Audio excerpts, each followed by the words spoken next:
The Pacific Ocean, 250 miles off the coast of the Galapagos Islands. In 1977, a deep-sea submarine descended over 8,000 feet. Its mission? To investigate hydrothermal activity on the ocean floor.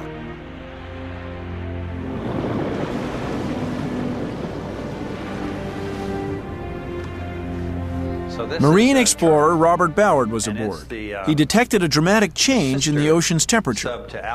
You know, we were not expecting what we found. We were expecting to find water, and we had a camera inside the vehicle, but it was just taking pictures, so we didn't know what we had till we came back. And we brought it up to the surface, and we processed the film, and we knew the spot where the temperature spike was, and it was like going to Disneyland. Probably one of the biggest biological discoveries ever made on Earth was made that day. Ballard and his team were the first to see it, face to face. Hydrothermal vents. Immense chimney-like structures, several stories high, spewing hot water geysers, black with minerals and nutrients. The temperature around these deep-sea vents was a scorching 760 degrees Fahrenheit. And then an astonishing sight.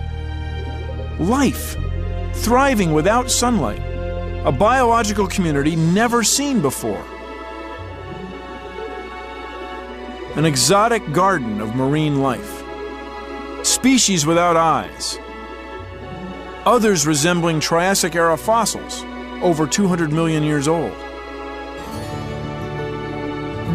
What we totally were blown away by were these giant tube worms, some of them 8, 9, 10 feet tall. And when you cut them, they bled human-like blood. I mean, when the submarine landed, there was a squish, and red blood came up around all the portholes. And that's how eerie it was. And then to find these extremely unusual creatures living in this oasis. It had no relationship to the normal life of the deep sea. And yet here they were living in this toxic water. But yet these creatures were thriving on it. And then when we dissected, I remember we took one of these clams, and we opened it up in the first place. Whew, as soon as we opened it up, it stunk. It was full of hydrogen sulfide. Horrible smell. Rotten eggs. Yeah. And we opened it up, and then we looked, and it didn't look. It looked like beef. It was red, bright red, and it didn't have an anatomy of a clam. It was like, what happened to the clam? Someone had taken over its body, and that something was a bacterium, a tiny bacterium that had figured out over eons of time how to duplicate photosynthesis in the dark chemically through a process we now call chemosynthesis. And that was the discovery, that there was another life system on Earth that did not go by the book that you and I read, that was not living off the energy of the sun, but was living off the energy of the Earth itself. And that really opens up the ballgame. I'll say. And these bacterium, we now think are the largest mass of living things on Earth. That they're in the rocks, everywhere. In the whole mountain range. Under the ocean. If you added up all the people and all the living things on land and add up all the creatures in the ocean and the few things in the sky, and you got a number, so many tons, there's more tons of biomass. We used to just think, you know, the insects ruled the Earth. Yeah. Wrong. These bacterium. So where are these vents? All over the Earth. They were, imagine a baseball with a seam on it. That seam begins beneath the polar ice caps, goes down through the Atlantic, into the Indian Ocean, across the Pacific. It runs around the Earth for 42,000 miles. It's the largest feature on Earth, the mid-ocean ridge, and it's underlain by literally tens of thousands of magma chambers. Is that where life began, in the hot springs? Well, that's what people are now thinking. The biology books that we were reading have now been thrown away.